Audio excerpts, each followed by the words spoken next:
today's soccer match between the McLaughlin Pioneers and your Hermiston Bulldogs.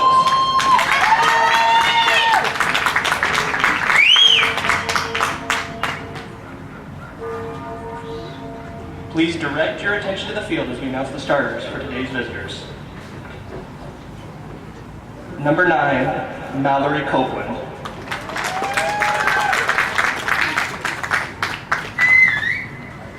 Number 0, Alejandra Olmos. Number 2, Hermione Carrera. Number 4, Esmeralda Pedroza. Number 5, Caitlin Flusvarinka. Number 6, Leslie Ponce. Number 7, Alexis Reading. Number 3, Rachel Lyon. Number 11, Daniela Betancourt. Woo!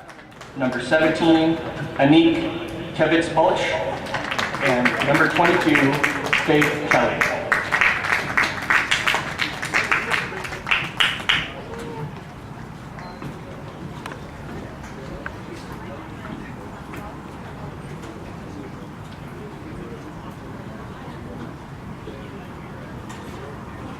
And now the starters for your Hermiston Bulldogs. In goal, sophomore number 0, Hi Harrison.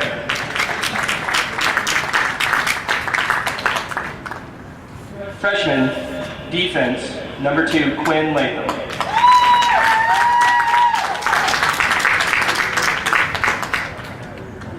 Junior, midfielder, number 3, Whitney McMahon.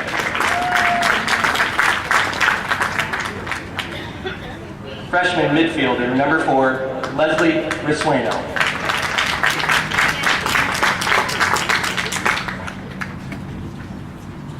Playing defense, sophomore, number 6, Audrey Lincoln.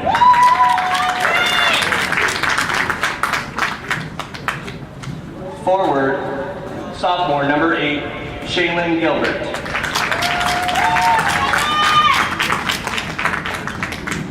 Midfielder, senior, number 9, Daisy Risueno.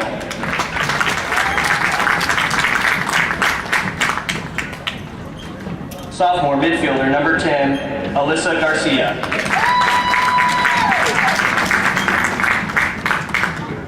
Junior, playing defense, number 11, Eileen Sandoval.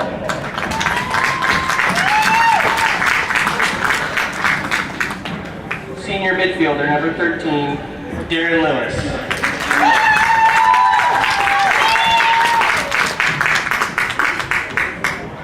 Junior defense, number 14, Macy Foley. Your head coach is Danielle Turner, assisted by David Wattenberger. Fans, if you could please rise and remove your hats for the playing of today's national anthem. Come on, right up here.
dangerous if you're up high, you see it moving. And there are other people besides us. It's a long ways down. I said it's a long ways down. Oh my God. Yeah. Holy cow. Woo. I saw you. Wow.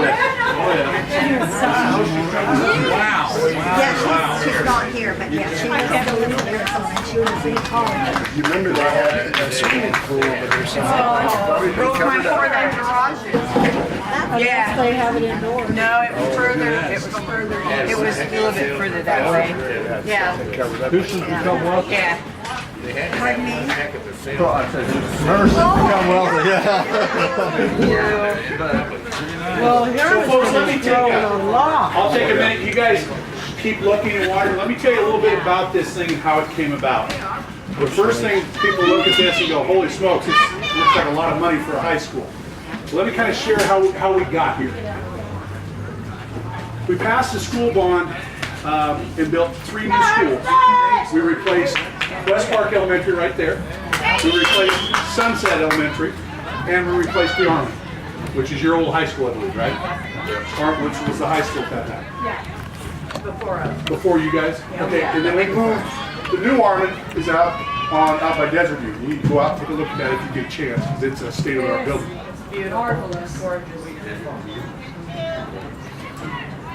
So with the bond, there's several construction pieces that take place in it. One of them is a thing called E-rate.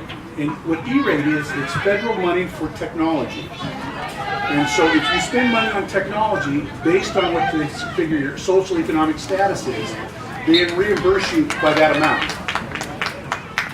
We qualified, we were one of the last groups that qualified at 81, which means we got 81 cents on the dollar back. So on a $10 million project, we got $8 million of it back. So that was the technology for our schools. And what does that mean? Right here, you see this little camera right up here? There's 750 of those throughout the district. See these things over here? Those are our WAPs. That's our Wi-Fi. Our entire district is wireless. See these badges I'm wearing? These are access controls. All of our building doors now are programmed right here from my iPad. So we used that money, and then we took it and we rolled it into another federal program, state program, called Energy Trust, and by a company by Abacus. They reimbursed us about 50 cents on the dollar. It was a little bit under that. But that gave us about 4 million, 3.4 million that we had that had been bond money spent once, spent twice, spent 3 times, and now we had it again. We used that money to purchase the fairgrounds, because the fairgrounds is going up on the hill. They're going to be up there in 2017. So we've bought this piece of property here for further expansion of our school district. We also had some money left, and that was about $2 million when that was all said and done. That was the seed money for this project. So from a taxpayer's standpoint, this did not cost our taxpayers anything more than they've already paid in the previous one. Okay?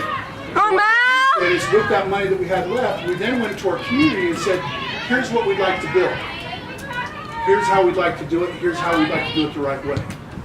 And in this course of about 6 months, local businesses and community members, there's a huge donor wall down here, donated over $2 million. How much did you donate? I did. My name's on the wall.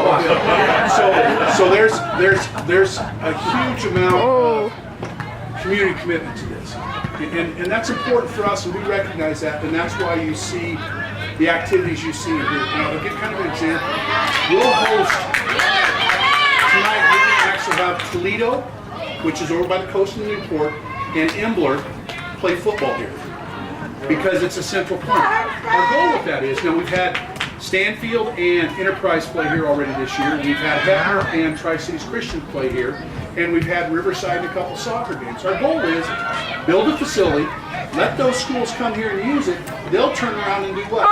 Spend money in the community, whether it's just buying gas and getting out, they're injecting more money back in the community. So instead of it just being, well, this is Hermiston High School's little kingdom here, we're doing, this is a community use facility, much like our gyms. We host 4 AAU tournaments a year. We average 107 teams per tournament. Oh my gosh. We have 9 to 15 local teams. Everything else is from the outside community. Those tournaments will bring anywhere from 4,000 to 7,000 people in to the community on that weekend. That's money injected back in the community using our school facilities. We do not charge the AAU to use our facilities any more than custodial costs. And our reasoning for that is it's already been paid for by the taxpayers. We don't want to charge them again to use it because we'd rather have them here using it and spending money in the community than it just sitting out being used. And that's a district philosophy that's unique in the area. I'll give you a great example. Inland Northwest is one of the local regional music groups. They used to have all their concerts in the Tri-Cities. Tri-Cities priced them out of their auditoriums. They call us and say, come on down. Well, what's it going to cost us to use it? Well, you're a nonprofit organization, you're community-based. How about $120 for our custodians to be here? They go, we're done. They come down, Inland Musician now hosts their concerts now. The Eugene Ballet comes down and hosts their scenes. What's your seating capacity here? Our seating capacity here is 15 less than what the fire marshal tells me it is. Which would be whatever it is on that day. We can sit about 2,300 in our stands. No, I'm not. Is every school district go through for the federal regulations we talked about initially, or is it because of your ratio? It's not minorities, it's low income. Okay, well, I'm sorry. Yeah. But basically what happens because of that puts you in a bracket to get some more federal money. They funded at 81 and a half and called us and said, we're done. And there we sat. And we were crushed because we were going, what did we do wrong? You know, what did we miss? Because that's a pretty good chunk of change. They called back about 3 months later and said, we freed up more capital. We're going to fund to 80. You guys are in. And I tell you, it really was like winning the lottery around here. I mean, it was just so exciting. Our IT guys had to go through an extensive audit, had to submit every invoice, every bit of paperwork, and it was, I mean, literally sat and went through one at a time to go through. So let's talk a little bit about the stadium itself. We built this, we wanted to build this in a way that it was a first-rate facility. The field turf you're seeing down there is from a company called Hollis. They're out of Texas. This is the only field they have in the Northwest. We went with them instead of our local Pacific Northwest companies because they build fields in hot, dry, arid areas. This is the only turf field east of Highway 97 in the state of Oregon. That's it. And there's only one in Bend and one in Klamath, and that's it. We went with them because this is where they build. This is a NCAA, IAAF certified. Come on, Danny! Those are college track lanes.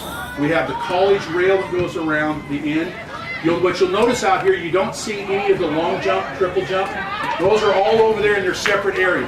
The reason we did that because it allowed us to put in a collegiate-sized soccer field without all the stuff on the inside. They did it for me. They did it for Rich, our soccer coach.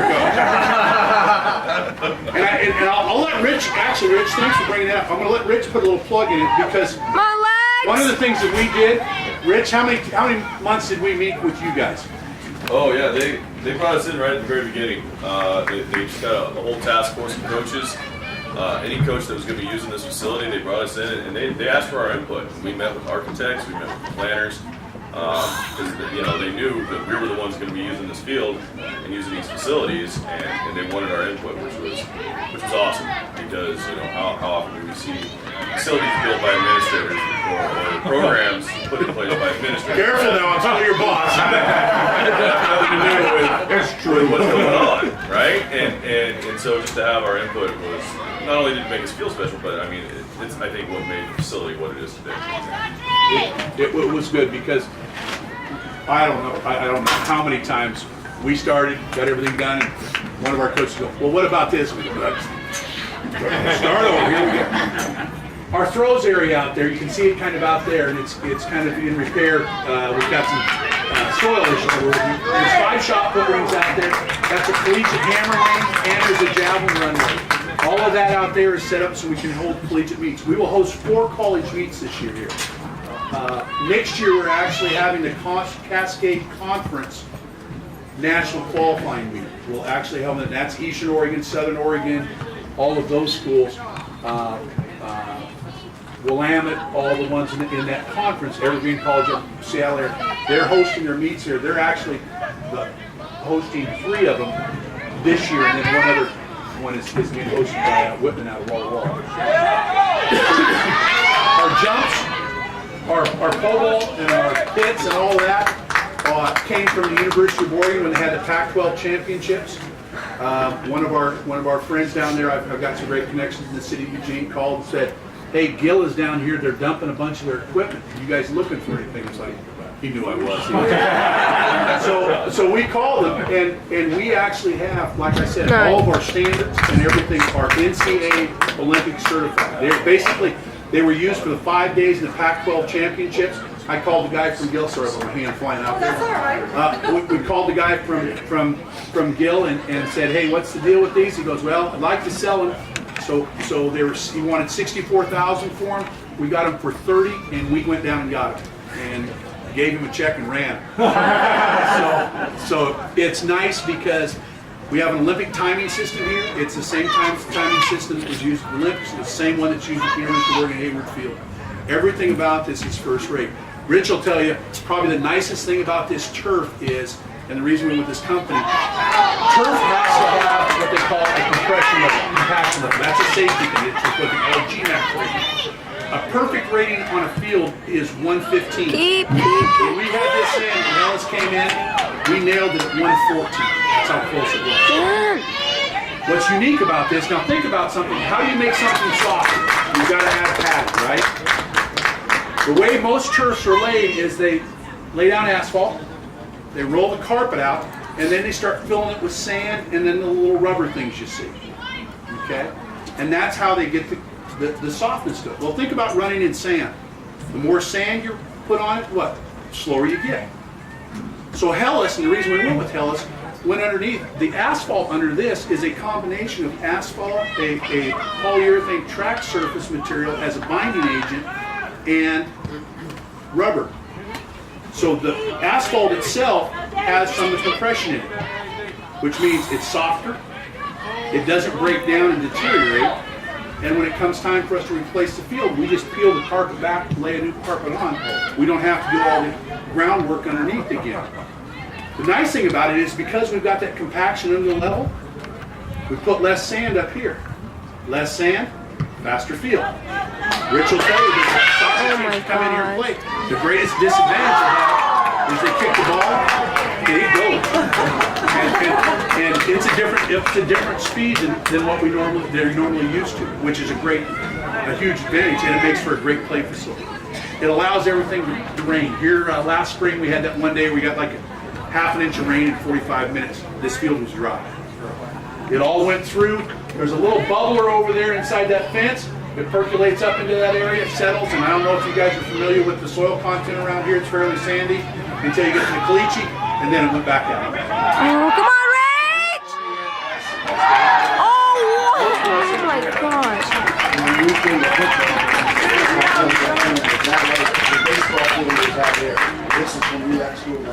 Okay. Tell me where those. So you had a 3-sided track, is that right? Did you have the three-corner track? But was it the oval then? Okay.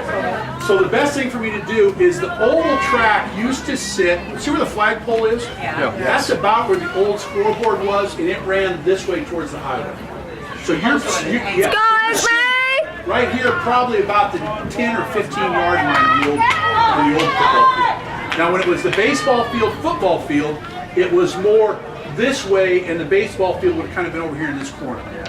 And when you get downstairs, the swimming pool is the old swimming pool. If you see the top of the building there, the swimming pool would have been just to the left of it. So right out there, just kind of between the flagpole and that next building, out in there, is where the swimming pool would be. So I'm going to turn you loose here in a minute and let you walk around the facilities. You're welcome to go down on the track. Obviously, we've got a contest going on, so be careful. But see down here what we call the outside the zone where the mats are. If you want to walk out on the turf and make sure you stay this side of the yellow line and watch things, we'll walk you down. In fact, Rich, if you got a second, maybe have you go down there and kind of show them where they can be. But also up here, you'll notice you've got lots of pictures. And in the hallway, you've got several pictures of the old facilities of the school as it kind of the transformation from where it was back in the 60s to where it is now. So take a moment and look at the fields. The field's named for Kyle Kinnison. Kyle was a track coach here, passed away with cancer. Kyle was the biggest advocate for track and facilities that I've ever worked with. I'm going to be honest, about 11 years ago, I was athletic director at North Medford High School, and I came up here and tried to steal Kyle because that's how good he was. He was probably, without a doubt, one of the best track coaches as far as caring for kids and truly having a vision for what a track facility should look like. And stadium's named for Kyle. It's a great honor. We've named it for him, and it's a facility obviously we're very proud of, and more our community and the region starting to use it. I got a question. Yeah. On your turf. Yes. Where I come from, we don't have that turf. Okay, because it's too wet. But knee injuries are a problem because it's not truly astroturf, but it's very simple. And they get, because of the cutting, and anyway, our ball players get a lot of knee injuries. I mean, that's pretty common. What about this? Rich, this your second year on? Yeah, it's our second year on. How many kids have you had injured on this turf? Well, I had one go out of knee last year, but it was more because he came in hard and somebody stood it up. It wasn't because of the turf. And because, I think it's because of the length and in the compaction, they wear cleats. Right? They don't wear turf shoes like I'm wearing right now. They wear cleats, and that it doesn't grab. It'll give you a burn. Oh yeah, But it doesn't grab like the old you see, this is my turn wrong. That's always that always can happen. I don't care what you Right. Okay. But, that's what we're trying to do. Yeah. We turf down there. I guess it's the best way to put it. Okay. I haven't had any. Well, yeah. What was your guys' graduating class? 87. 57? 85? 85? No, how many kids in your class? 80 graduated. So ballpark items. For the record, I think this year's kindergarten class is somewhere around about 420 or 425. We don't have a K-5 grade right now that I believe is below 400. The capacity of this building, Rich teaches here, and he'll tell you the building's at capacity now, but we actually right now in the district have one available elementary classroom, 4 available middle school classrooms, and 5 available high school classrooms. And like I said, we've got a graduating class this year of somewhere around about 300, and our 8th graders are going to be 400 coming in. Our bubble is in our lower grades right now that's moving through. We used to call it a bubble because it went like this. The problem is it's going like this.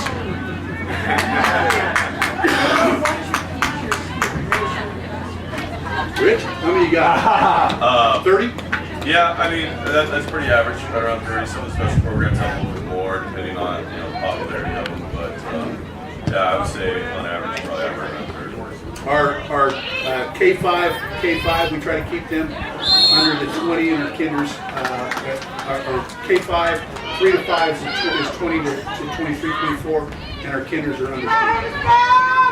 So, and we, like I said, we added 60 modules this year, just because at the elementary school, just because of growth. Will there be seating on the other side of this field on Sunday? How do we answer that, Rich? Oh, yes. We have no idea. We know we're getting this property, but we have no idea what we're going to do with it. I bet you feel We have a plan. We have a vision. All it takes is money. We just haven't figured out how to do that part. The ideal goal would be to put bleachers on the other side with locker rooms underneath, and then add. See, because like I said, we'll have everything from that street all the way to the post office. Based on what you've done, I think you'll find. I might find. We might figure it out. Yeah. We'll put 2 more soccer practice fields out here, and then we want to build. Come on, Jackie! Whatever fields or baseball field is in there, It's actually going to have to be moved because for the high school to expand, it's going to have to go that way. So we built a new baseball field and softball complex here, and then soccer fields in there. But that's the big dream right now. But also, yes. Is the rodeo going to go up with everything else? Yes, it is. That's a fabulous rodeo. Well, thank you, ma'am. I have the pleasure of sitting on that rodeo board, and Mr. Harshberger there, and his soccer boys are the masters of elephant ears. How many did you sell, Rich? I just think More than we've ever had before last year. And it's a lot. So we'll keep track. If I want Rich to hang up on me, I'll call him the week after the rodeo. And go, hey, can I get some elephant ears? He'll just click. He doesn't fry anything for about a month after the fair. Come on, Esme! Well, thank you. Very impressive. Well, thank you. It's fun to see, like I said, a lot of our local communities use this facility. Having Toledo and Inler coming in and play tonight, and their kids are so excited because they get to play on turf and they get to come to the big city to play. Hermiston, I know Hermiston being considered the big city. Even we are. We're the largest city. Is Director of Operations above AD or I am above the athletic director. I'm the athletic director's boss. Okay. You seem to have a lot of community support for these kind of facilities. But when is this community ever going to build more motels? restaurants. Yeah. When is that going to happen? Well, that's his category. All I can do is keep putting people in the town so people like you go, hey, I'll put somebody to build a motel. There are some extensive plans. There's some people that are coming in that are doing it. There's actually some permits that have been submitted. But that's the biggest challenge we have right now is but let's be honest. When you look at one of the things that we tried to do when we came to Hermiston, and as our current administrative group's been together for 9 years, and they're great people. Dr. Bianco, I don't know if you know him or not. Yeah, Dr. Fred Bianco is a West Point grad. He is still a brigadier general in the Army Reserves. He is an amazing man to work with in regards to vision and organization. Deputy Superintendent Smith has a great business background. I came from the private sector before education, so the ability to have all those of us with a business background, I think, is a huge plus to what we'll be able to do. Our goal is to, if you look at Hermiston, and I don't mean this, and like I said, we've lived here 10 years, and I absolutely love it here. Don't mean to be mean or negative. Come on! City branding is something we don't have. Pendleton's got the roundup. Walla Walla's got the arts. Tri-Cities is the Tri-Cities. We don't have anything to hang our hat on. So the market we looked at, we said, we will become the hub for youth athletics and youth sports in northeastern Oregon and Washington. We built big gyms. The West Park gym over there, that is a collegiate basketball court in there. Oh, wow. And the other one has a collegiate basketball court. We have 3 gyms at Harmon. We have 9 college basketball courts. People come to Hermiston to play in AAU tournaments because why? The longest drive is from Sandstone to Armin. Between our schools. And that's the entire tournament. They love it here because it allows them to stay compact. And then the last thing we did with this is we marketed it. And we went to the guys in Spokane and said, hey, I can get you some games with some people from Portland. Would you be interested? They go, well, yeah, I'd love to. Well, the guys in Portland said, hey, you come on out. It's a 3-hour drive for you. I'll have teams from Spokane and Boise here for you to play. We then go to Seattle and say, Seattle guys, we'll have a 3.5-hour drive. Come to Hermiston for a tournament. You'll play Boise teams, Spokane teams, and Portland teams. That's what happened with this AAU thing. We became the hub of it because in the Classic the other night, our last AAU tournament in the spring, our championship games was a team from Boise against a team from Seattle, and the runner-up game was a Spokane team against a Portland team. Those guys loved it. Why? Because they got to play people they'd never seen before. Our kids loved it because they got the best competition from outside big cities coming to us. And that's all money that comes back into the community. Your big advantage in going to sports is 24/7 year-round. And these other Happy Canyon and all around up at Seagull. So you get the most run. Yeah, they're a one and done. Yeah. They're a one and done. Yours is going to grow and grow. You'll have these facilities with you year-round. That's our goal. I'm working with a company right now called Eco Northwest, which is a marketing company and out of Portland, a marketing research company. And what we did last year in Hermiston School District, we hosted 681 athletic contests just for our middle school kids, our high school kids, just for that. That's just our home games. That's 7th grade basketball and all that. We give them all that data. So, because we want them to go back and then research, okay, how much money does that really bring in? We also gave them our community data. We hosted 87 non-school related events in our buildings last year. Well, if you think about that, 87, it's like, well, okay, well, that's a nice number. We've only got 12 months. So we're hosting about 7 of those a month. And that's good. We've got, like I said, Desert Art uses the auditorium. Eugene Ballet stopped here and did a performance last year that was just phenomenal. And they come back, they raved about the facilities, go back and talk to people in Eugene, and guess what? Somebody's coming in. We've got the athletic stuff we talked about here. We're hosting, and this is going to speak a little out of turn here, so bear with me. We are in the final stages of the negotiations right now with the German national wrestling team. The Worlds are in Las Vegas next year. In Las Vegas, Nevada, the World Championships. Sean Williams, our wrestling coach, has good contacts with them. We're negotiating them to come over and use Hermiston as their training facility for the 2.5 weeks before they go to the Worlds. We say, you get to Seattle, you get to Seattle, we'll figure out a way of getting you here. Once we get you here, we'll take care of it. Now, you look at that and go, well, good, what's that do for the district? Or why are you charging them or good? No, we're not charging them. We're promoting the community. We're giving back to the fact that the people pass the bond, pay the taxes to use the facilities. And here comes the rock star of the whole group right there. Terry, come on up. I see you, Rich. Thank you. Hey, we did not. This is Terry Allstott. She is my boss. She's actually our operations secretary. She's the one that keeps me out of trouble. And you can see by my sides, she has a big job. So Terry is the one that works with all of your groups. When you want to do tours or do any of that stuff. So Terry is an absolute rock star promoting our community and our schools. So. Now you know Terry.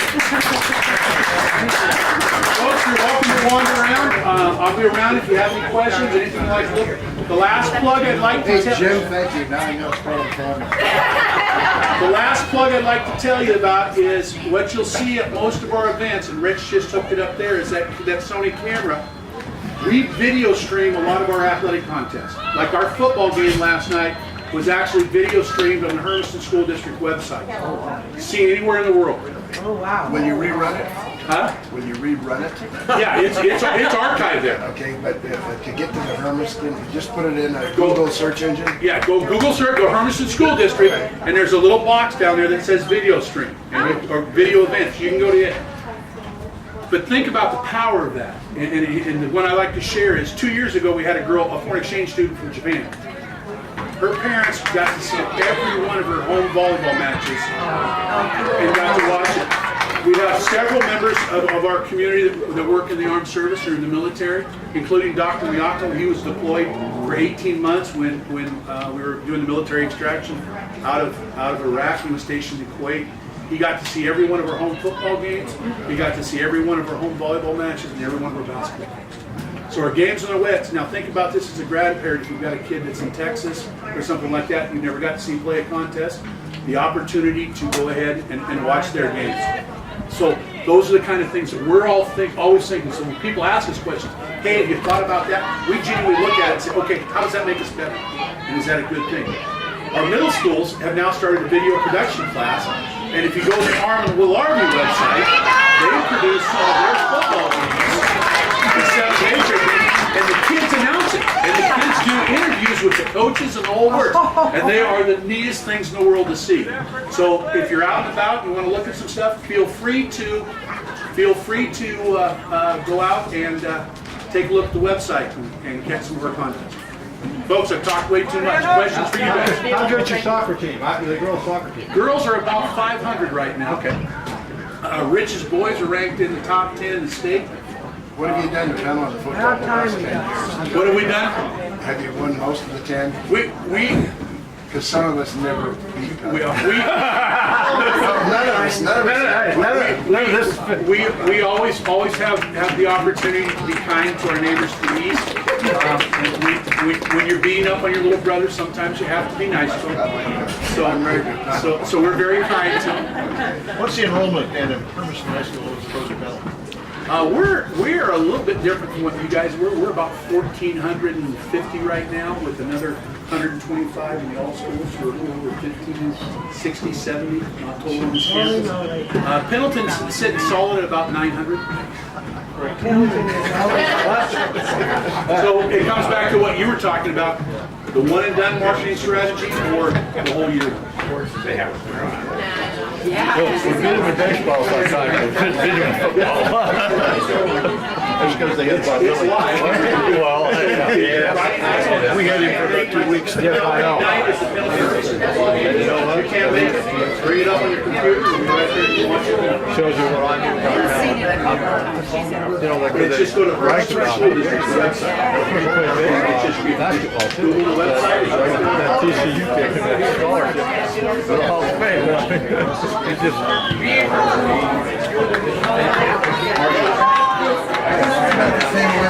who they play. One of the things we asked.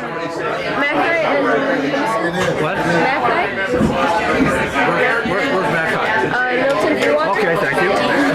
You have to understand, you could be speaking